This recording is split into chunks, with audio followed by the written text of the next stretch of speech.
Merhabalar efendim, hoş geldiniz. Siz tanıyabilir miyiz? Ben Zeytinburnu'ndan geliyorum.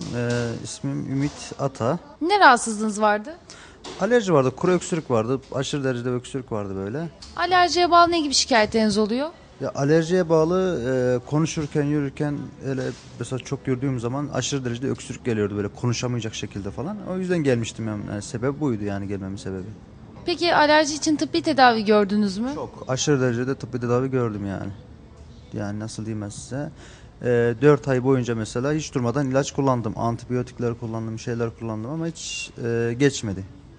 Hiçbir şekilde geçmedi.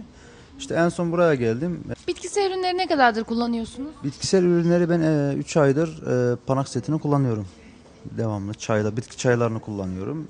Yani şu anda iyiyim. Herhangi bir şeye rastlamadım yani daha önceki seneler gibi.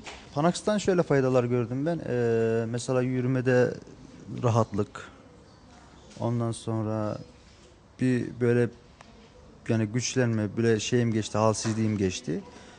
Yani buna bağlı çok faydalar gördüm. Mesela uyku düzensizliğim düzeldi. Uyku düzensizliği vardı. Yani bu şekilde faydalar gördüm. Peki Doktor Ömer Coşkun'a neler söylemek istersiniz?